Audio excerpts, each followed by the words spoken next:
Olá pessoal, sejam bem-vindos ao canal Entre Linhas. É o momento de nós explorarmos as entrelinhas da lição da Escola Sabatina. Pessoal, que bom que nós já estamos aqui no novo trimestre, uma nova série de estudos, agora especificamente sobre as 3 mensagens angélicas. Esse já é o segundo tema desse estudo, onde nós vamos estudar tempo de decisão. Esse é um tempo importante, pessoal. No vídeo de hoje nós teremos aqui a participação do Alexandre e do Marcos André. O Ricardo tirou umas férias, uma folguinha nessa semana, mas se Deus quiser, semana que vem ele volta aí ativa. Então, espero que vocês estejam curtindo bastante o primeiro vídeo dessa série, onde nós vimos lá que Jesus venceu, né? Jesus vence. Nós tivemos bastante visualizações, bastante comentários, então que bom que tem bastante pessoa aí interessada em entender mais sobre as 3 mensagens angélicas. Beleza, pessoal? Então, por enquanto, chama a vinheta.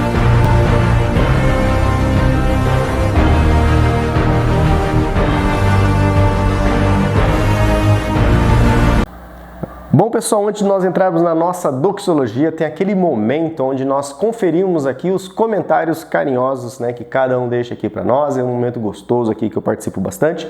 Lembrando sempre você que não é inscrito no canal, se inscreva, deixe seu joinha aqui, tem que ir ao seu curtir, comente, compartilhe esse conteúdo para que mais outras milhares de pessoas venham, né, a receber esse material. Quem sabe elas se interessam, né? Um tema bastante importante, as 3 mensagens, né, do Apocalipse, que a gente possa entender sobre essas mensagens desse fim de mundo que muitas pessoas não entendem, que elas têm mais medo do que esperança, né? Que a gente reverta essa ideia. Então vamos lá, conferindo aqui os comentários, lembrando das Olimpíadas dos comentários, né, os 3 primeiros aqui que comentam no nosso vídeo que sai todos os sábados às 13 horas. Genésio Mioto, né, está aqui no pódio, em primeiro lugar. Oi, tudo bem? Estamos em boas condições, tudo novo, de novo. Estamos aqui para poder estudar um bom estudo. Que legal, Genésio, valeu pelo seu comentário. Você que é o primeiro que consta aqui na minha relação, pelo menos. Nilza Amaral, boa tarde, meninos. Cheguei da igreja e vim correndo para estudar com vocês a lição da Escola Sabatina. Que legal, né? Sábado à tarde a nossa lição já sai aí para você estudar, né? Estudou de manhã a lição da semana passada e já começa uma nova lição, um novo tema. Elizabeth Costa, alegria começar o novo trimestre com vocês. CCCCC, tudo de bom. Alegria nossa também, Elisângela, conferir o seu comentário nessa nova série do novo estudo aqui, onde nós vamos aprender bastante. Valdenice Cerqueira, a Valdenice Cerqueira, Mártires Cerqueira, ela coloca sempre o nome completo, muito obrigado, Valdenice, e ela coloca lá também de Presidente Prudente, São Paulo, aqui pertinho. Isso mesmo, Valdenice, até eu decorar uns 20 vídeos eu decoro. Coloque aqui, né, seu nome, de onde você está falando, é muito legal saber aonde que chega essa mensagem, né, que nós gravamos aqui no YouTube. Ela diz assim: amei o retorno do estúdio, vamos juntos estudar a lição do segundo trimestre que nos ajudará a prepararmos para esperar o nosso Salvador. Obrigado, meninos. Ela coloca aqui no hashtag dela CCC, curtido, comentado e compartilhado. Obrigado, que bom, né, voltamos ao estúdio, né? Agora é mais tranquilo gravar, né? Não tem tanta interferência sonora. Camilo dos Reis Neto, feliz sábado, mais uma lição para a glória de Deus. Isso aí, Camilo. Shirley Barros, mais uma lição, mais um trimestre juntos. Gratidão, meninos. Valeu, Shirley. Adriana Kuhn, valeu demais, pastores virtuais. Lúcio, Ricardo, Alexandre e Marcos, ela coloca o LRMAM. Comentário edificante como sempre. Feliz sábado e Deus continue abençoando vocês sempre. Valdenice Cerqueira coloca a hashtag fui até o fim também. Ela deixa aqui o comentário depois que ela terminou de assistir o vídeo, né? E a Malberte Lopes, deixando os comentários aqui, Malberte. Muito obrigado. Ela diz assim: oba família, mais uma semana para testemunhar o Evangelho eterno para compartilhar. Volta logo, Jesus. Quero ver esse povo lá no céu. Amém. Ela coloca que é PVH Roraima. Me desculpe a sigla, eu não conheço, né? Poderia ter buscado no Google, mas eu não busquei. Quando chegar em Lisboa, vou na Central conhecer o irmão João Cavaco. Obrigado. A Marbete também tem o mesmo desejo e curiosidade. Nossa também, né? Quem viajar para Portugal, pessoal, passe aí na Igreja Central de Lisboa. Manda um abraço da família Entre Linhas do João Cavaco, porque toda vez ele deixa aqui comentário. Eu nem sei se ele assiste o vídeo, só deixa o comentário, ele nunca deixou um alô aqui para nós, mas a gente sempre deixa um alôzão para ele. Teve até um momento que ele sumiu, a gente ficou pesquisando, cadê o João Cavaco? Cadê o João Cavaco? Pensamos até que tinha acontecido alguma coisa, mas não, ele está de volta na ativa. Muito obrigado, Senhor, pela vida do João Cavaco, da Marbete Lopes. É isso aí. O comentário da Esmeralda Viana, para quem não sabe, quem está chegando no canal, Esmeralda Viana é a mãe da minha esposa Flávia, minha sogrinha, minha segunda mãe, né, jovens? Cuidado no casamento, a sogra é a segunda mãe, se querem ter um casamento feliz, né? Tarde para vocês, bom estudo para nós, Deus continue abençoando vocês. Obrigado, sogrinha. A sogrinha é nossa fã aqui, sempre deixando comentários, sempre assistindo, curtindo e compartilhando lá com os grupos que ela tem no WhatsApp. Muito obrigado, sogrinha.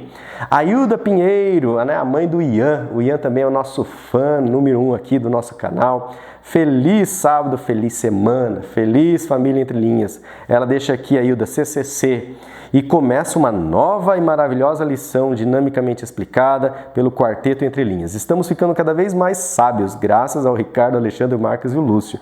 Que Deus continue abençoando vocês e as suas famílias. E de tabela a nós, né, que tomamos esse manjar de conhecimento a cada semana, aqui no Entre Linhas. Um abraço virtual do Ian. Um abraço virtual também, Ian, né, aqui da família Entre Linhas, aqui do Lúcio, né, que a gente já conhece, quem é mais velho do canal, já viu inclusive vídeo do Ian aqui, né? Ele já deixou vídeo aqui para nós, deu um alô. É isso aí, Ian. Um abraço virtual, mas sinta esse abraço real, né? E queria falar para a Hilda Pinheiro, né? Na verdade, o Espírito Santo tem guiado a gente e feito a gente direcionar o nosso pensamento a essas coisas, né? Você para, né, o seu consciente é algo, já chama-se consciente, é algo que você direciona. E tem tanta coisa inútil que a gente direciona durante o dia a dia, então basta você, né, se disciplinar e falar, não, vou direcionar meu consciente a coisas úteis. A estudar a palavra de Deus é uma prioridade. Então, na verdade, o Espírito Santo tem te guiado, Hilda, e tem te feito mais sábia, conhecedora da palavra, e com certeza a palavra nos transforma por dentro, né? Genaro Rocha dos Santos. Genaro, acho que é a primeira vez que você comenta aqui com a gente, hein? Desculpa a minha memória, quer dizer, primeira vez que eu leio, né? Porque talvez você tenha comentado em off. Genaro de deixa eu ler aqui, Itirapina, São Paulo, acompanhando a lição com vocês. Itirapina, São Paulo. Um abraço para os irmãos aí de Itirapina, aí em São Paulo. Nosso irmão Genário Rocha dos Santos. Obrigado, irmão Genário, pelo comentário. E você que está comentando agora, Genário, fica sabendo, seus amigos com certeza estão recebendo, né, aquelas telinhas lá do Entre Linhas. Quem sabe eles se interessam aí por uma imagem amarela com os anjos. Quem sabe eles clicam aí, né, e queiram estudar aí sobre esse tempo de decisão. Joivaldo Quirino, eu amo esses assuntos ligados às 3 mensagens. E outro dia pesquisei no YouTube e só encontrei adventistas falando sobre esse assunto. Quero confessar que amo a estação do outono. E para finalizar, quero desejar uma semana abençoada para todos. Nosso verãozão foi embora, né? Já estamos aqui no outono e o Joivaldo Quirino, né, deixando aqui sempre aquele comentário querido dele, dizendo que ele ama o outono. Engraçado, abrir um parênteses aqui, já que eu posso fazer isso agora, né, pessoal? É engraçado como cada um tem um valor, né? Tem gente que aborrece, não, porque cai tudo, porque começa a colar as coisas, essas árvores soltando tudo, eu não gosto, né? Cada um, eu vejo aquelas calçadas amarelinhas, bonitas, né? E cada um vê o mundo do jeito que quer enxergar, né? O irmão Joivaldo Quirino admirando sempre aqui a paisagem. Eliene Lúcia Dias, isso mesmo, feliz semana, Deus continue abençoando a cada um de nós e vocês que sempre trazem um aprendizado a mais. Obrigado, né? Que Deus continue abençoando cada um de nós mesmo, Eliane. Lições fortes da Bíblia, olá, boa noite, meus queridos irmãos. Deus abençoe vocês todos. José Lima, que lição maravilhosa. Agradeço a Deus pelos estudos abençoados. CCCCC, um abraço, né? Deixa eu fazer, ó, CCCCC, José Lima deixa aqui. Deixa um hashtag, fui até o fim. Isso aí, né? Os nossos vídeos já estão voltando aí a uma hora e pouco já mais, né? A Pati Santos, olá, Pati. Olá meninos, CCC, né, curtido, comentado e compartilhado. Essa lição promete, sim, as 3 mensagens do Apocalipse, né? Foi uma experiência muito boa ver e ouvir vocês ao vivo. Que tal vocês programarem uma live na 13ª lição desse trimestre? Olha a Paty, já alma no compromisso. Pense nisso. Vamos planejar uma visita presencial para vocês para conhecer Salvador. Que tal? A Paty, né, é lá da Central de Salvador. Nós fomos convidados para participar da classe dos professores, né, no último sábado aqui na 12ª lição. Então a gente fez aqui de um jeito bem os 3 aqui na frente para curtir os irmãos no Zoom. Então era uma coisa mais interativa, né? Depois nós pensamos, né, Paty, a gente poderia ter transmitido, né, no canal, A gente não pensou nisso, né? Mandava do Zoom já para o canal Entre Linhas. O pessoal vê, apesar que o conteúdo foi bem o que a gente já tinha estudado, né? Mas valeu pela interação, né? Então tá, ao invés do link do Zoom, a Paty está falando que vai mandar os tickets da passagem. Mais ou menos o que ela está falando. Que tal? Olha, Paty, não convida 2 vezes não, principalmente com os tickets da passagem, aí fica melhor ainda. Sandra Bittar, oi meninos e família Entre Linhas, tudo bem? Tudo bem, Sandra, com um comentário sempre carinhoso, muito agradecido, Lúcio, por compartilhar os lugares belíssimos que você visitou nas férias, foi muito bom, estamos pensando em conhecer Campo Mourão. Sandra Bittar, se conhecer Campo Mourão nos avise antes, Sandra, né? Aqui no Rio de Janeiro 40 graus, em Campo Mourão tá uns 35 de vez em quando também, né? Que bom, mais um trimestre com vocês, acredito que será muito bom como sempre. Sempre que estudamos mais de uma vez um conteúdo ou lemos o mesmo livro, certamente nós nos deparamos ou descobrimos novos e inéditos aspectos que até então não havíamos percebido. Ao estudar Apocalipse mais uma vez, maravilhosamente, e graças a Deus isso ocorre, porque vai aprendendo cada vez mais, vale relembrar sempre que estamos imersos no grande conflito cósmico com vários personagens, mas o único e digno de todo o nosso amor, louvor, respeito e entrega à vida, reticências, é o nosso Senhor Jesus Cristo. Na história da humanidade, diz a Sandra aqui, ocorreu, ocorre e ocorrerá até a volta de Cristo perseguições ao povo de Deus e mesmo hoje, em maior ou menor grau, dependendo da localidade, dos grupos, das instituições. Isto ocorre de forma explícita ou implícita. Porém, temos a certeza da promessa de Deus, Deus sempre proporcionou refúgio e proteção para aquele que busca a sua verdade. Com certeza, Ele não nos abandona, né, Sandra? Nunca. Basta buscarmos. Interessante destacar que a liberdade de escolha no grande conflito, ela é vital. Deus nos deu o livre-arbítrio e Lúcifer fez o que ele fez por possuir o livre-arbítrio, por ser livre para escolher. Contudo, mesmo tendo a liberdade para fazer o que desejamos, faz-se necessário atentar para as consequências de nossas escolhas. E assim, Deus nos norteia com as suas leis, sem as quais não teríamos parâmetros para avaliarmos se as nossas ações são boas e quais as possíveis consequências, não só para nós, como também para terceiros, direta ou indiretamente. O poder de escolha vem acompanhado das responsabilidades com as consequências de nossos atos. Não existe escolha que esteja atrelada somente à pessoa que a escolheu. Explicando, ela diz assim, quando eu escolho alimentos que causam obesidade e, consequentemente, hipertensão, diabetes, dores articulares e, mais tarde, hospitalização por AVC, eu sou prejudicada, mas também surgem consequências para a minha família e para toda a sociedade, quando os recursos públicos com tratamento e reabilitação comigo poderiam ser direcionados para a promoção de saúde e prevenção de doenças. Olha, né, a responsabilidade aqui que a Sandra está puxando para nós, né? Assim, sempre devemos nos lembrar que nossas escolhas estão intimamente atreladas a todos nós. Só para reforçar, a escolha de Adão e Eva resultou em quê? Só para eles, né? E agora eu que acrescento, né, Sandra? Não foi só para eles as consequências, né? Estamos até hoje aí envolvidos nessas consequências. São muitos os aspectos para destaques, mas vou me controlar na escrita. Sandra, faz um canal, Sandra, faz um blog, você tem muito conteúdo, muitas palavras. Muito feliz por Marcos manter as respostas das questões finais e na expectativa de, quem sabe, encontrar uma forma de comentar também as questões do rodapé. Sandra sempre pede, né? Hashtag fui até o fim. Deus abençoe sempre, grande abraço e um grande abraço aí para nossa amiga Sandra Bittar, que deixou esse comentário tão, assim, como é, né, um comentário, uma extensão, né, um aprofundamento aqui com as reflexões que ela nos traz.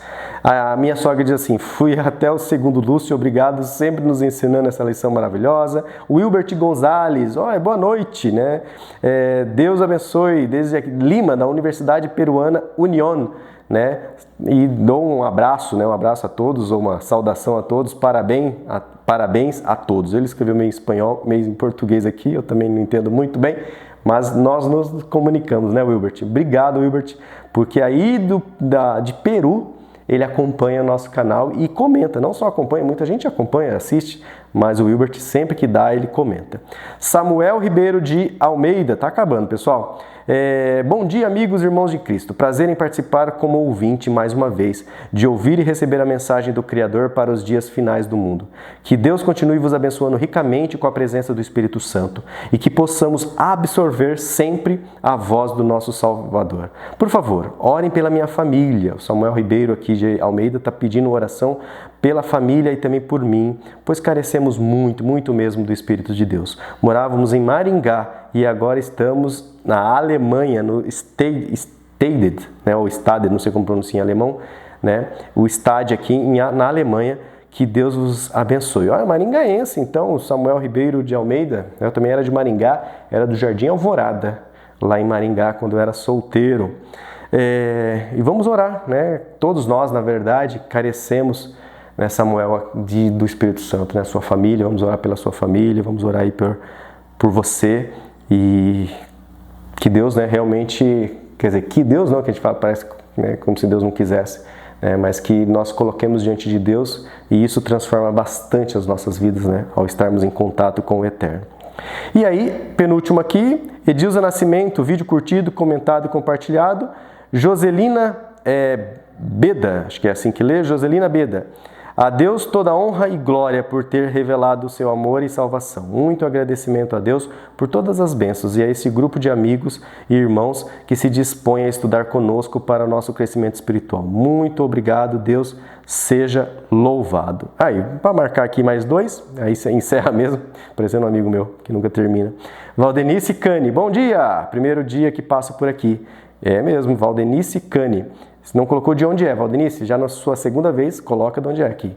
Que bom estudar esse assunto de forma tão clara. Que o amor de Deus esteja com todos nós. Muitas bênçãos para todos. E o último comentário, Helena Saraiva. Olá, meninos abençoados. CCC. Curtido, comentado e compartilhado. Hashtag foi até o final.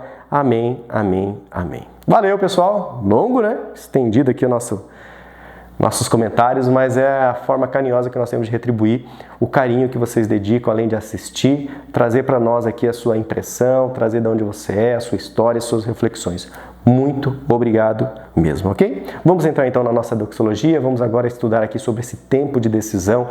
Sábado vai trazer aqui uma reflexão sobre a colheita, vamos ter aqui estudado o Apocalipse mais aprofundadamente, né? Que Deus realmente nos ilumine. E para iluminar, a gente precisa buscar, a gente precisa clamar, precisa escolher, né, Sandra, o livre-arbítrio. Nós precisamos escolher de quem nós queremos receber a influência e a iluminação. Vamos pedir então ao nosso Deus nesse momento? Convido você agora nesse momento, né, que você, em reverência, esteja aí onde estiver, caminhando, pedalando, numa praça ou no trabalho, ou a caminho do trabalho, que em reverência vamos buscar o nosso Senhor neste momento. Oremos. Senhor Deus, eterno Pai, obrigado, Senhor. Obrigado porque através desse poderoso recurso da oração, nós, de maneira inexplicável, nós sintonizamos a nossa mente, a mente do Eterno. Que neste momento, ó Pai, que nós vamos aqui iniciar o estudo sobre esse tempo de decisão, ajude a cada um que ouve essa mensagem, ajude o Alexandre e o Marcos também que vão transmitir, que nós possamos, ó Pai, aprender, né, que a gente possa decidir, que a gente possa entender esse momento de decisão que nós precisamos ter, Senhor. Continue nos iluminando, continue fortalecendo as nossas famílias, nossos queridos. Colocamos diante do Teu altar todos os pedidos aqui que nós colocamos nos comentários, Senhor, e aqueles que estão nos nossos corações, porque só em Ti confiamos e só de Ti esperamos, Senhor. Continue conosco humildemente, lhe rogamos, em nome de Jesus. Amém, Senhor. Bom, chega aí então Alexandre. O Alexandre começa então aqui já com a lição de sábado, domingo e segunda. Então, é com você. Olá, pessoal do canal Entre Linhas. Eu sei que vocês não esperavam me ver agora. Isso é um ultraje, isso é uma vergonha. Sem Ricardo essa semana? Sim, a gente deu um golpe, afastamos o Ricardo e agora tomamos a conta, eu e o Marcos André. Brincadeira, gente. Ricardo nos solicitou que fizéssemos uma nova divisão essa semana, que eu assumisse os 3 primeiros dias, o Marcos André assumisse os outros 3. Então, infelizmente, vocês vão ficar sem Ricardo essa semana, mas o Entre Linhas não para. Estamos aqui e vamos assumir os trabalhos nessa semana. Quero estender meu abraço para todo mundo, meu carinho para todo mundo, desejar uma boa semana para vocês, espero que estejam todos bem. E vamos estudar a lição 2 do nosso trimestre. Estamos estudando as mensagens angélicas e essa semana nós temos por título Tempo de Decisão. Tempo de decisão.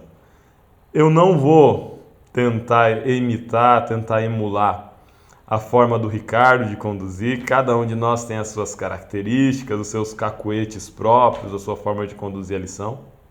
O Ricardo, ele trabalha bem mais pontuando, né, os trechos do hebraico no verso para memorizar, na lição, no título da lição. Ricardo, ele costuma trabalhar bastante parágrafo a parágrafo, né, os elementos que o autor enfoca. Não vou tentar fazer isso, porque se eu tentar ser o Ricardo, eu não vou ser nem Ricardo nem Alexandre. Então eu vou fazer a coisa ao meu modo. A gente vai ir pensando, refletindo acerca dos temas centrais de cada dia e entender os nexos entre os textos escolhidos pelo autor da lição. Então vamos lá. Lição de sábado, tempo de decisão.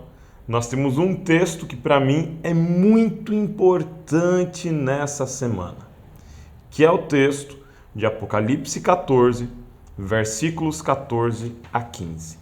Você que é professor da lição e que vai estar conduzindo a lição da Escola Sabatina com a sua classe, trabalhe bem o Apocalipse 14, 14 e 15.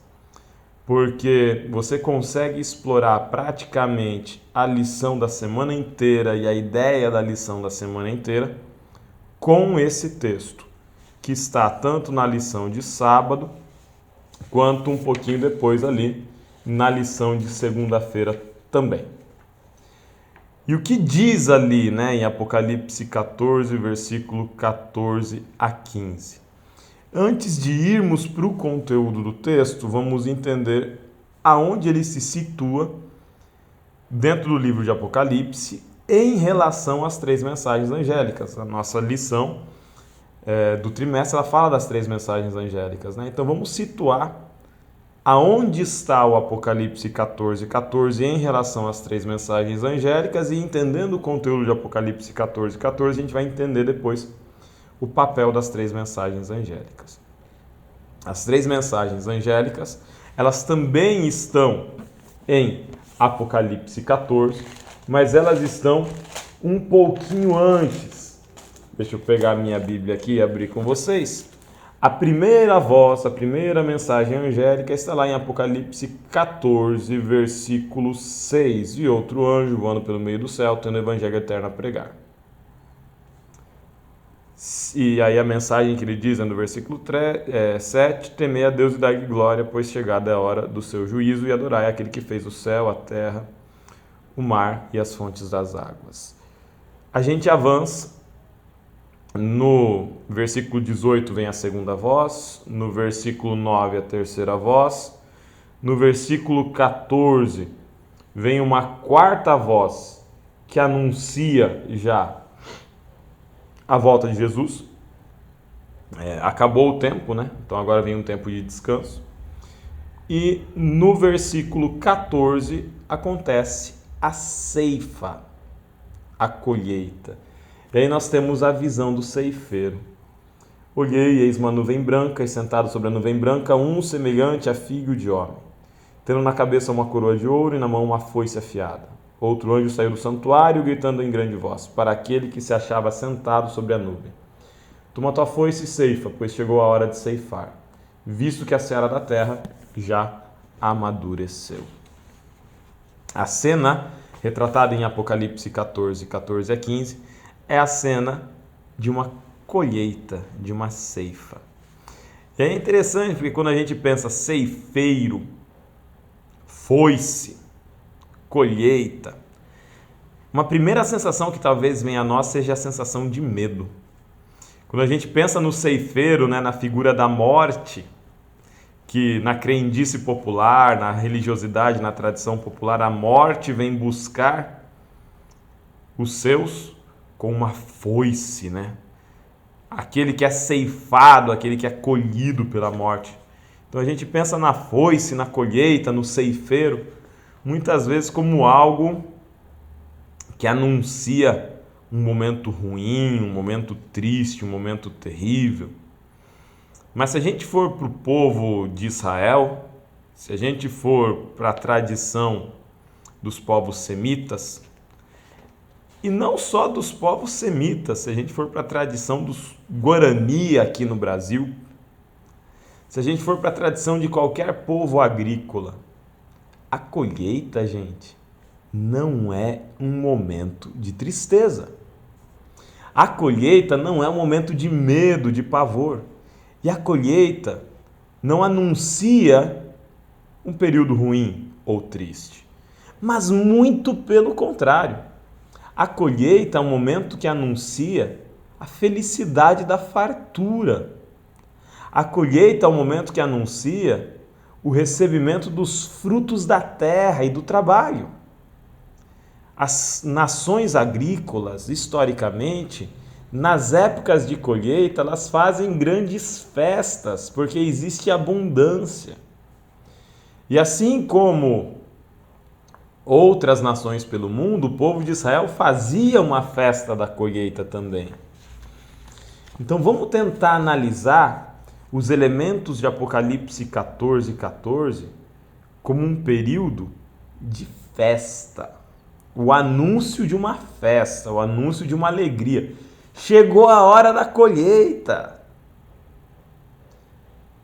O Filho do Homem que está sentado no trono, que tem a foice na mão e a coroa sobre a cabeça, tem o poder de ceifar, tem o poder de colher, tem o direito de colher porque foi ele quem semeou. Ele é o mestre da vinha, ele é o Senhor da terra. E agora ele vem para a colheita. A colheita é o tempo de alegria, é o tempo de festa, é o tempo de abundância. Tentar superar essa ideia da colheita como um período negativo, da ceifa e do ceifeiro como um período negativo. Esse momento representa aqui, o momento da colheita, profeticamente um tempo em que Cristo Jesus vem para resgatar os seus. Chegou a hora de trazer para Cristo, de tomar para si aqueles que são seus. Chegou o momento da colheita. Ele vem numa nuvem branca, ele vem sentado num trono com uma coroa sobre a cabeça, ele traz em suas mãos a foice e chegou a hora da colheita, porque os campos amadureceram. A continuidade do texto da lição vem falando na lição de sábado que Deus sempre mandou avisos em momentos-chave da história. Traz o exemplo do dilúvio, a plenitude dos tempos, quando vem Cristo a primeira vinda, o juízo pré-advento com a mensagem ligada a 1844 e agora a promessa e a mensagem da segunda vinda. A mensagem de Apocalipse 14:14 anuncia a segunda vinda de Jesus. Mas, um pouco antes da mensagem de Apocalipse 14:14-15, estão as 3 mensagens angélicas, que são o tema da nossa lição trimestral. As 3 mensagens angélicas, meus irmãos, são anúncios divinos que antecedem a segunda vinda de Jesus e que anunciam ao mundo, que avisam ao mundo que o tempo da colheita se aproxima. Prepare-se para a festa da colheita. Virá o ceifeiro e separará o joio e o trigo, as ovelhas e os bodes. É chegada a hora do juízo. Temei a Deus e dai-lhe glória.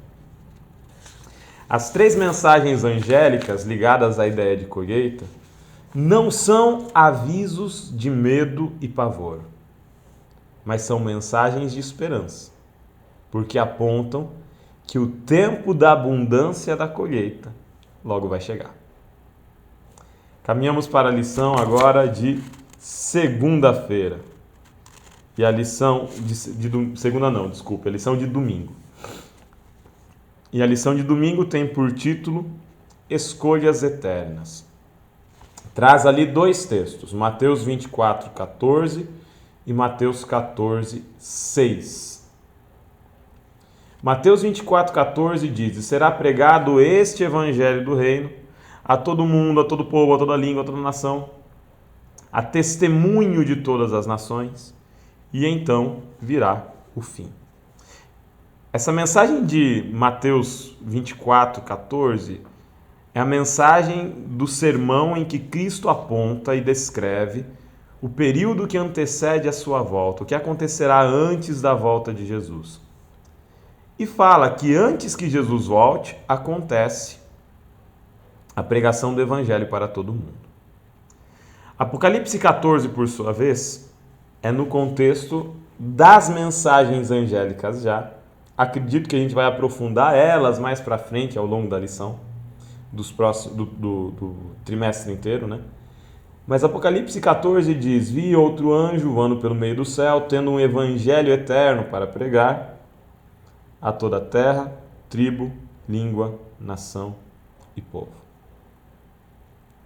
A mensagem que seria pregada e que é anunciada lá em Mateus 24, 14, ela é reapresentada aqui como sendo pregada em Apocalipse 14, 6. E é uma mensagem para testemunho a todo povo, nação, a toda a terra. O título da lição de domingo é Escolhas Eternas, porque todo mundo precisará fazer uma decisão. Estarei eu rendido aos pés de Cristo no momento da vinda dele?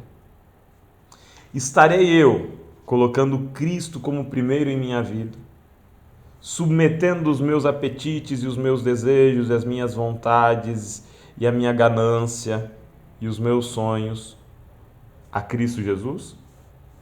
Ou estarei eu comendo, bebendo, casando, dando-me em casamento, indiferente ao tempo profético que eu vivo, crente nas minhas aptidões para me salvar, crente no meu potencial, preocupado com o meu enriquecimento, preocupado com a minha abastança e fartura?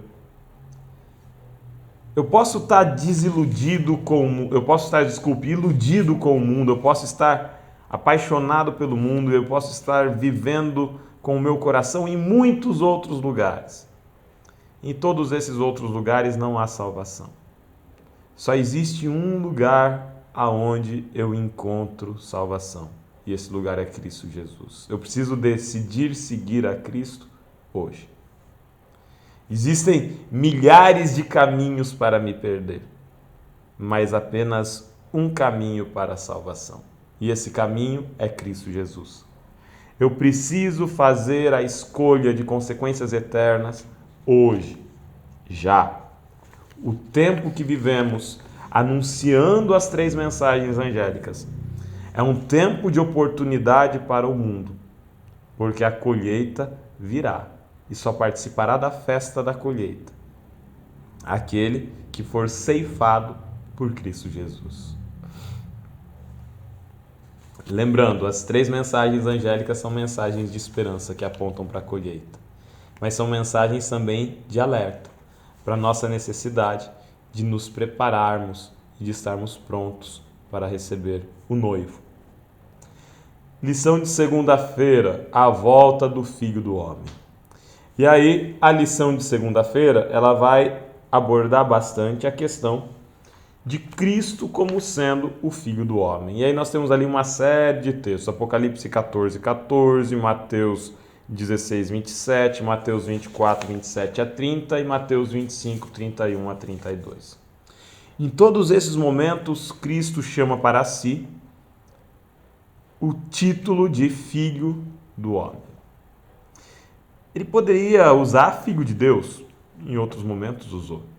Mas por que usar a expressão Filho do Homem? O que tem de tão significativo nessa expressão? Vamos lembrar que na cultura judaica, o filho tinha o direito de herança e tinha o direito de fazer a redenção da herança. O filho tinha direito de fazer o resgate da herança. Depois que o pai morresse, caso a terra tivesse sido arrendada, caso a terra tivesse sido perdida por algum motivo, caso a terra tivesse sido vendida, quando chegava o grande ano do jubileu, o filho poderia chegar àquele que havia comprado a terra e resgatar a sua herança, resgatar a sua terra. É por isso que Cristo utiliza aqui o título de Filho do Homem. Lá no Éden, quando Adão e Eva se rendem à serpente, eles passam o direito de primogenitura, eles passam o direito de herança, eles passam o poder sobre a terra, que era o domínio humano, para Satanás. Mas assim como havia o grande dia da expiação, em que as heranças retornariam para os resgatadores, assim como dentro do código de lei judaico, o herdeiro poderia procurar aquele que havia adquirido a terra e comprar essa terra de volta, comprar a sua herança com preço. Cristo, o Filho do Homem, o Filho de Adão, Cristo, o herdeiro, na plenitude dos tempos, no grande dia do jubileu cósmico, tem o direito de resgatar a sua herança. Cristo, como Filho do Homem, como herdeiro de Adão, o segundo Adão, tem o direito de pagar o preço do resgate e de resgatar a sua herança, de resgatar os seus irmãos da escravidão. A legislação judaica dizia que o resgatador poderia pagar o preço e resgatar aquele que estava sendo escravizado, aquele que era servo. Cristo está pagando o preço. Ele já pagou o preço, na cruz do Calvário. E agora ele vem para resgatar. Em cada momento que a Bíblia traz Cristo como sendo o Filho do Homem, a Bíblia apresenta Cristo como aquele que é apto para resgatar, porque tem o direito à herança.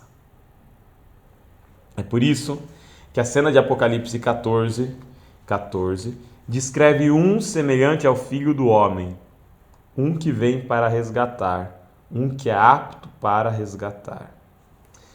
Mateus 16, 27 diz: o Filho do Homem há de vir na glória de seu Pai, e aqui seu Pai se refere a Deus. E ele retribuirá a todos conforme a sua obra. O dia do Senhor, o dia do Filho do Homem, é também um dia de julgamento e de retribuição. O Filho do Homem é aquele que é apto para julgar e para retribuir a cada um de acordo com a sua obra. A cada um de acordo com a decisão que norteou a sua vida e as suas atitudes. Deus primeiro, ou eu, ou qualquer outra coisa primeiro, no lugar de Deus. Em Mateus 24, 27 a 30 diz que a vinda do Filho do Homem será como um relâmpago que se mostra do Oriente ao Ocidente, no versículo 27.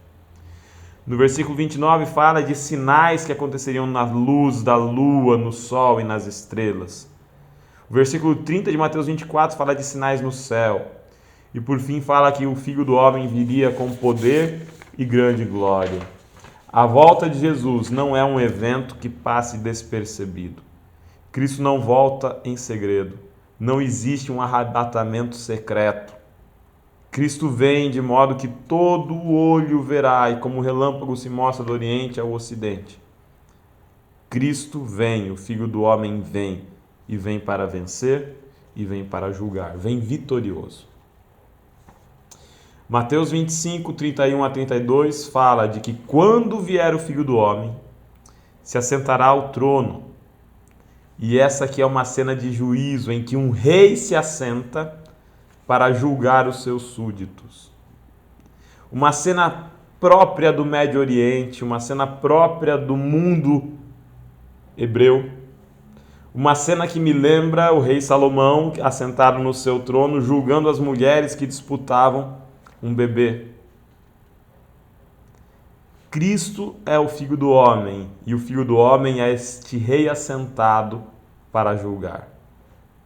O livro de Apocalipse vai descrever essa cena também, como sendo o momento da ceifa, o momento da colheita.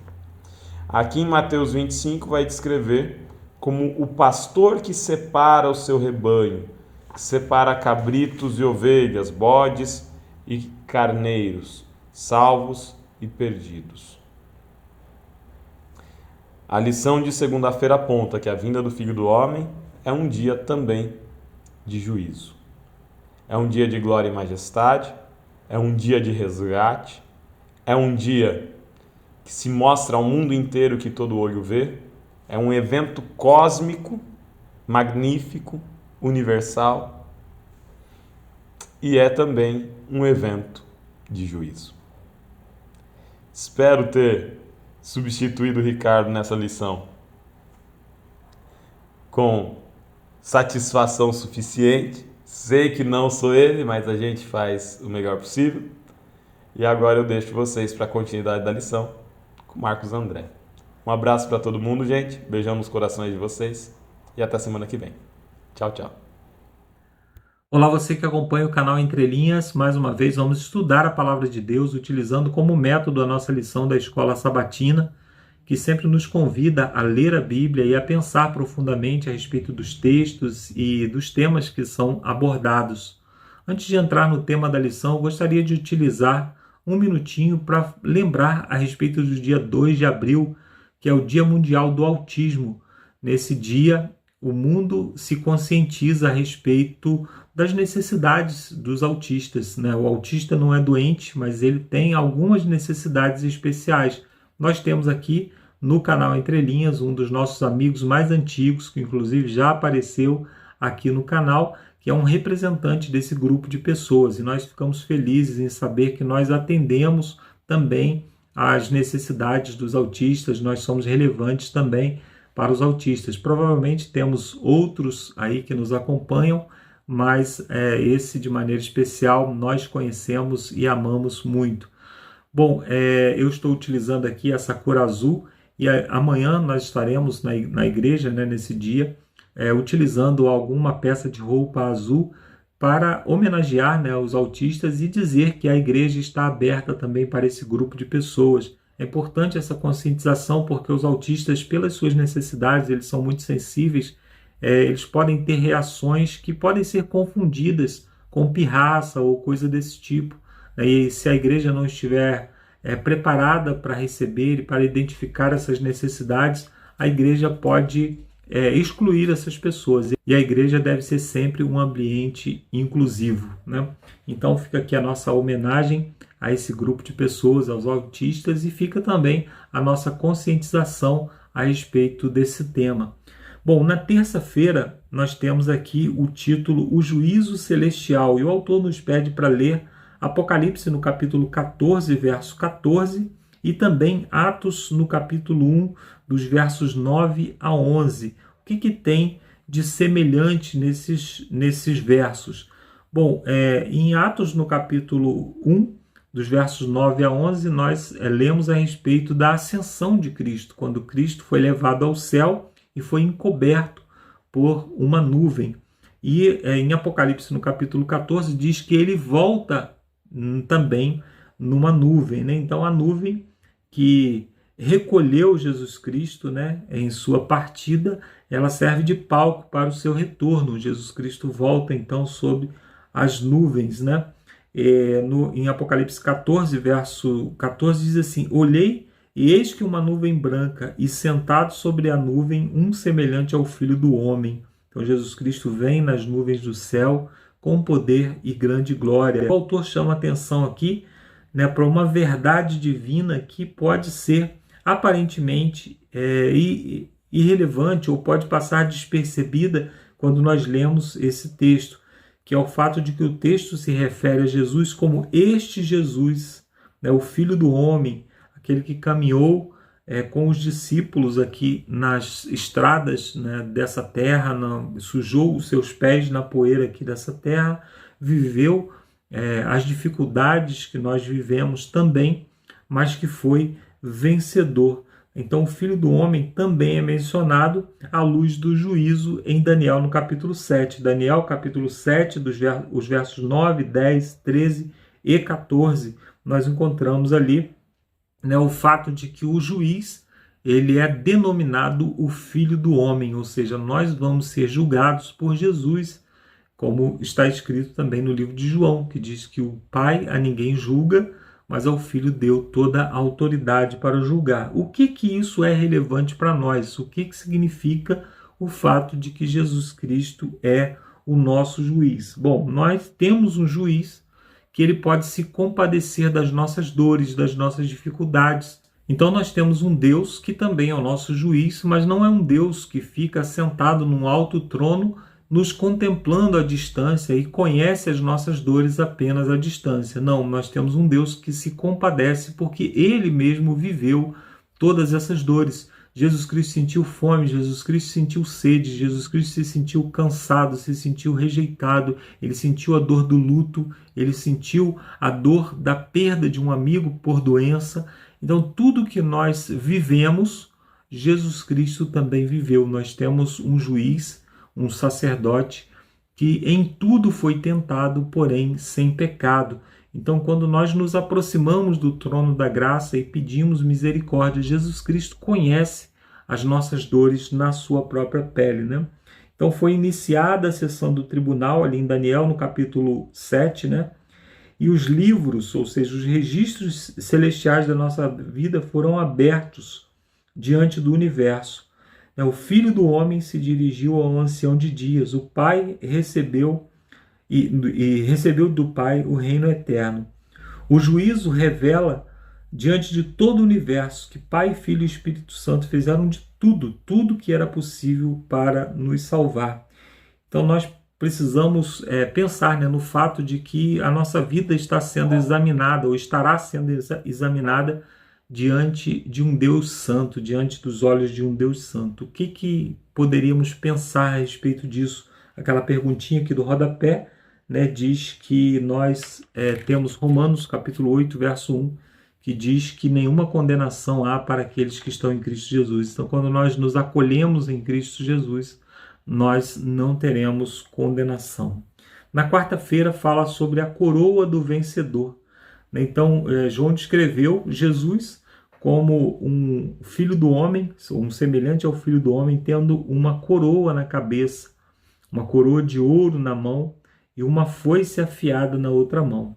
A palavra coroa, né, Stephanos, no grego, ela significa coroa de vencedor, não é uma coroa apenas herdada, é uma coroa, essa coroa aqui é a coroa que era dada a um atleta quando ele cumpria a sua tarefa, né, quando ele concluía lá uma maratona ou algo desse tipo, ele recebia então essa coroa, que era uma coroa de vitória, não era apenas uma herança, apenas um direito, era uma vitória conquistada. Então Jesus, que usou uma coroa de espinho contra que esteve aqui entre nós, né, que foi envergonhado, recebeu zombaria, né, foi repreendido, as pessoas cuspiram nele, o feriram e finalmente mataram.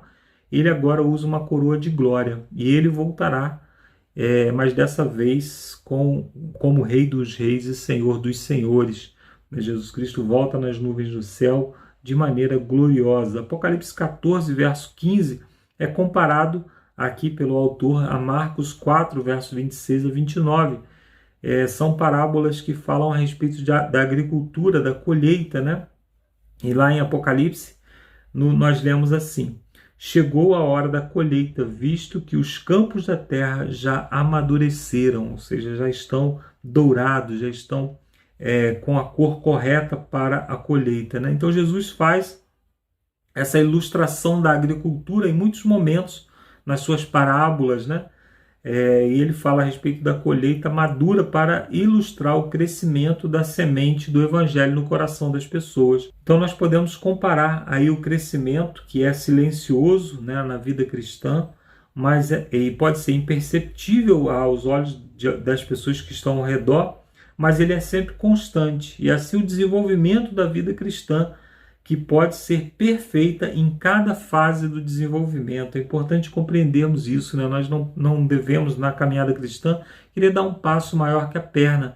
Nós precisamos passar pelas fases de amadurecimento para que possamos produzir os frutos necessários em cada fase, né? A conversão é uma fase, a santificação é outra fase e a glorificação será uma fase.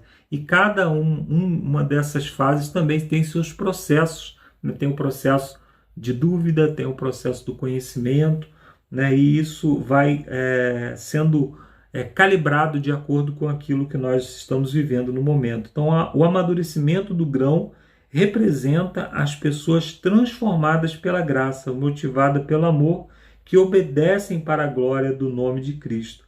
O coração delas é como um com o coração de Jesus. E o que eles querem é o que ele quer. Então, quando nós permitimos que Jesus habite em nós, né, tudo fica mais simples, tudo fica mais claro para nós, né? E aqui o autor fala aqui na perguntinha do final, né, ele cita o texto que diz assim: nossa vida pode ser perfeita em cada fase do desenvolvimento. O que isso significa especialmente quando vemos os nossos defeitos?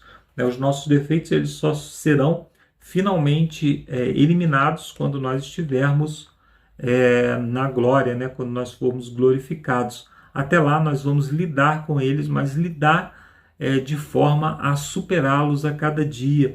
Nós precisamos sim olhar para as nossas vitórias para não sentirmos desanimados, mas olhar também para os nossos defeitos para que possamos continuar no progresso, né? Nós não podemos ter uma vida cristã estacionária, que é aquela vida cristã que para num ponto e a pessoa já está satisfeita com o ponto que alcançou porque teve alguma melhora ou porque, comparado às pessoas com quem ele se compara, ele já está num patamar elevado e estaciona na sua vida espiritual. Nós não podemos fazer isso, nós devemos continuar a cada dia buscando o reino de Deus, a sua justiça e buscando a semelhança do caráter de Cristo. É com quem nós devemos nos comparar. Então sempre vamos ter algo a corrigir, sempre vamos ter aspectos da nossa vida a melhorar.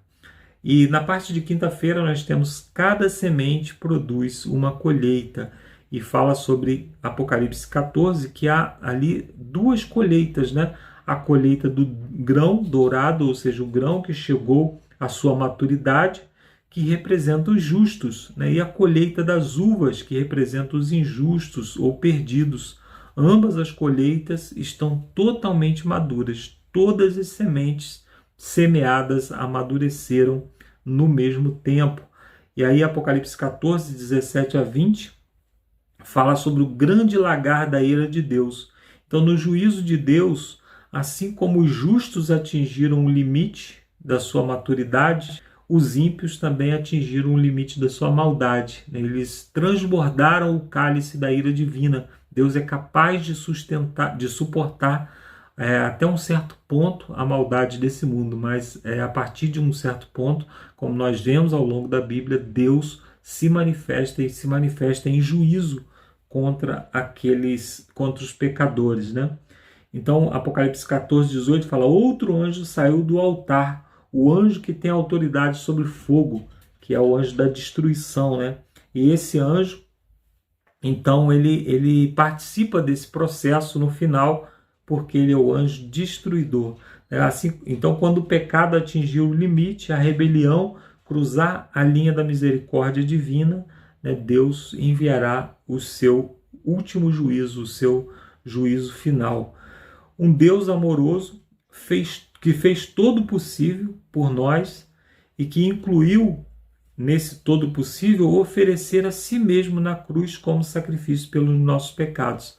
Aquele que não conheceu o pecado, Deus o fez pecado por nós, para que nele fôssemos feitos justiça de Deus. 2 Coríntios 5, verso 21, e também Gálatas 3, Verso 13. O que mais Deus poderia ter feito além do seu sacrifício, além de entregar-se na cruz para morrer por nós, entregando a sua própria vida? Nada, né? Não existe entrega maior do que essa. Aqui está a mensagem profética, urgente de Apocalipse 14. Todas as sementes amadurecem e estão prontas para a colheita. O grão está totalmente maduro, as uvas estão totalmente maduras. O povo de Deus revela a sua imagem, a graça, a misericórdia, né, e o cuidado que Deus teve com eles ao longo da história. Os filhos do mal revelam ganância, luxúria, inveja e ódio. Então o universo verá no povo de Deus uma revelação da justiça. Talvez nenhuma geração anterior jamais testemunhou, e com certeza não, né? O juízo final ele será absoluto, será destruidor. Então nós precisamos observar em que linha caminha o nosso caráter hoje. Será que nosso caráter caminha na luxúria, caminha para a destruição, caminha no egoísmo? Ou será que nós temos feito parte daqueles que são resilientes no sofrimento? É um caráter que está disposto a perdoar, como Deus está disposto a perdoar. É um caráter de alguém que pensa na salvação do próximo e se entrega para a salvação do próximo, assim como Jesus Cristo se entregou por nós até o último ponto para que pudéssemos ser salvos, né? Na perguntinha aqui no final, você percebe o contraste entre o bem e o mal? Por que isso é importante para nós? É importante conhecermos esse contraste, né? Esse contraste claro, e precisamos ter isso em linhas muito claras na nossa vida, para que não fiquemos em cima do muro, ou para que não sejamos transigentes com aspectos da maldade que podem estar sendo entranhados até mesmo na nossa vida cristã, na nossa espiritualidade, e pode sim se desenvolver como uma semente, não para a frutificação do bem, não para a frutificação da vida eterna, mas para o lagar, que é onde Deus estará pisando com os seus pés aí as uvas, né? E o texto é muito duro porque diz que as suas vestes ficaram manchadas de sangue, né? É muito duro saber a respeito disso. Então que naquele dia Jesus Cristo possa nos encontrar como frutos maduros para a glória, não frutos maduros para a justiça. Agora você fica com as perguntinhas para a discussão hoje com o Lúcio. Um abraço e até nosso próximo encontro na semana que vem. Bom, pessoal, aproveitando agora a folga do Ricardo, né? Eu estou responsável, então, nessa lição a trazer as perguntinhas para a discussão, né? Em homenagem à Sandra Bittar, que gosta, né, das perguntinhas. Não é dos rodapé ainda, mas é aqui no estudo adicional de sexta-feira, pessoal. Na primeira pergunta aqui, vai trazendo assim: considerando o princípio da colheita e o contexto de Apocalipse 14, dos versos 14 ao 20, qual a relação entre ser salvo pela graça e crescer em graça, né? Ao refletir, né, nesses textos, se você perceber, né, o capítulo 14 fala que primeiro saiu para ceifar. Isso me fez uma relação, né, com a parábola, né, do trigo e do joio, porque lá, né, Jesus deixa claro que você vai deixar eles crescerem juntos e lá no final, quando tiver os frutos, lá na colheita, é que realmente seria separado. Né? Então ele fala, né, assim, qual a relação entre ser salvo pela graça e crescer em graça. No meu ponto de vista, né, quando você é salvo pela graça, primeiro que você tem essa certeza que não há nada que eu possa fazer que possa garantir a minha salvação.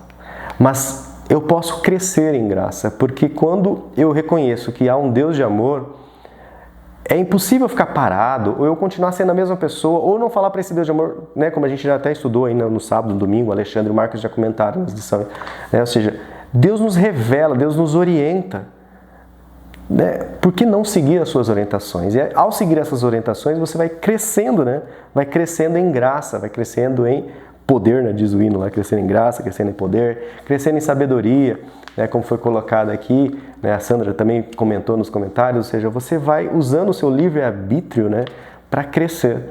E a gente nota isso em irmãos na igreja, né, que tomam a decisão de ser fiéis no dízimo, no pacto, de ser fiéis nos talentos, né, nos TTT, tempo, talento, tesouro, tempo, tesouro, né, e os talentos. E aí você vê assim, nossa, a pessoa está crescendo. E outros que, usando do seu livre-arbítrio, escolhem não crescer em graça, né? Depois Deus vai julgando essas pessoas, cada irmão tem um ciclo, né, de vida, tem que dar paciência, uns estão, né, mais acelerados que os outros. É muito ruim quando a gente coloca todo mundo dentro de uma caixinha, achando que todo mundo vai reagir igual às mensagens, né? Então que a gente realmente tenha certeza que nós somos salvos, né, pela graça, e que essa graça salvadora ela vai nos transformando a cada dia. Então, isso faz uma diferença enorme na sua vida, quando você reconhece que Jesus morreu na cruz e que você está salvo pela graça dele. Né? É impossível você continuar na lavagem de porco, é impossível. Claro que nós somos, né, um monte de M, né? Mas é impossível que você não tome essas decisões, né, que Deus vai lhe orientando. Pergunta 2 diz assim: discuta os elementos necessários para o crescimento das plantas e compare-os com o nosso crescimento espiritual. Quais são as semelhanças? Essa é fácil, não sou biólogo, né? Mas nós sabemos que para que uma planta cresça, ela precisa ser cuidada, ela precisa ser nutrida com nutrientes, né? Então, fazendo a relação aqui, por exemplo, com o nosso crescimento espiritual. Como eu vou ter um crescimento espiritual se eu não me nutro? Deve ter nutricionistas nos ouvindo, né? Deve ter biólogos, né, nos ouvindo aqui também, e cada um na sua área sabe que existem, né, leis, né, praticamente, que você, de ação, reação, você nutre, esse nutriente dá um resultado, você tem que fornecer água no tempo certo, na quantidade certa. E aí muitos chegam na igreja e falam assim: eu quero que você ore, né, pela minha vida espiritual. Sim, nós vamos orar pela sua vida espiritual, mas a vida espiritual é um crescimento. É um crescimento. Você está se nutrindo? Ao pedir oração pela sua vida espiritual, você já está, né, buscando, demonstrando essa busca. Mas mais do que buscar, né, você tem que realmente, mais do que demonstrar que está buscando, né, você tem que buscar. Né, e só pedir oração pela sua vida espiritual não vai fazer muita coisa. É tipo, olha, eu oro para que um dia eu encontre água. E aí você fica orando, um dia eu encontro água, mas você está saindo buscar água, né? Então a vida espiritual é a mesma coisa. E o crescimento da planta, né, fazendo essa relação aqui já da pergunta, se você precisa crescer espiritualmente, você precisa de nutrientes que vão te dirigir nesse caminho, né? Essa é a principal semelhança que eu vejo. E aí você faz um questionamento, eu gosto muito da prática, né? Como que está seu dia a dia? Ele começa com oração, você lê a Bíblia, você está sempre na presença de Deus, você tem os cultos diários, você sempre busca, né, no seu lazer, onde quer que esteja, algo que te nutra ou algo que te seque espiritualmente. Então fica a pergunta aí, pessoal, e cada um sabe onde eu sei onde o calcanhar me aperta aqui, né, mas não vamos ficar aqui, aqui não é um lugar de confessar, né, de confessar os pecados. Pergunta 3. Existe diferença entre a habilidade dada por Deus de escolher e a força de vontade? Entender essa diferença é importante para o cristão em crescimento? Sim, penso eu que Deus nos dá, né, muitos talentos. Tem até um ditado, né, que fala assim que alguns... Tem uma música, né, popular que diz, não lembro a letra agora, mas que diz, né, que alguns têm dom, né, os que têm o dom, beleza, mas que a perseverança faz os dons. E isso é verdade, porque tem pessoas que tocam instrumento naturalmente, né? Desde criança tem o dom de tocar instrumento. Outras pessoas, por escolher tocar aquele instrumento, dedicar, se esforçaram, foram lá e tocaram o instrumento. Então, assim, realmente, a força de vontade, eu acho, na minha opinião pelo menos, estou respondendo aqui de acordo com o Lúcio, né, comigo, eu acho importante que você consiga... usufruir da sua força de vontade, de você querer, de você buscar, né? Até porque eu sempre comento com os adolescentes, o céu vai ser um lugar muito chato se a sua mente nunca foi sintonizada em coisas celestes. Se você nunca buscou, nunca, né, teve uma força de vontade, não, eu quero, né, conhecer, eu quero buscar isso. Isso é o primeiro passo, né, até a questão, fazendo link, né, com o nosso livre-arbítrio. E a última pergunta, já estou aqui com muito tempo. O título Filho do Homem nos encoraja na hora do juízo, enquanto esperamos a volta de Cristo? É uma pergunta, né? Ela fala, é bom saber que um ser humano nos representa no juízo? Com certeza, né? O fato de você ter o Filho do Homem lá como nosso advogado, né? Na hora do juízo, alguém que se fez carne e habitou entre nós, sabe? Que viveu do jeito que a gente viveu, alguém que realmente, num nível de empatia máxima desse universo, né? Um Deus que se fez homem, se fez carne. Então ele vem aqui no meio, ele se coloca, né, na nossa natureza, e aí ele se coloca como nosso advogado e fala assim, ó, eu passei, eu vivi a vida que eles viveram lá onde eles estavam, e por isso que eu venci para eles, para salvá-los, para que, assim como por um só homem entrou o pecado, por um só homem justo entre a salvação também, né, para balancear a justiça divina. Então, imagine, né, como os pagãos que creem em deuses intangíveis, em figuras mitológicas, né, eles nunca, né, fica uma coisa muito distante. E quando você fala de Jesus para as pessoas, fica uma coisa assim tão próxima. Jesus, né, se fez carne, habitou entre nós, andou no nosso meio, falou a nossa linguagem, sabe? Comeu com seus discípulos, falou com seus amigos, com Marta, com Maria, com Lázaro. Então, assim, eu não sei, né? Para mim, né, dá essa impressão de ter o Filho do Homem, alguém que se fez carne no nosso meio, faz toda a diferença na mensagem cristã, né, em comparação com outras mensagens que são deuses intangíveis, intocáveis, né, que você não consegue.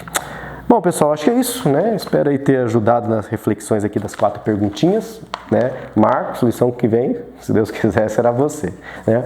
E como eu comecei orando, eu vou convidá-los nesse momento para que a gente também termine com uma palavra de oração. Vamos orar?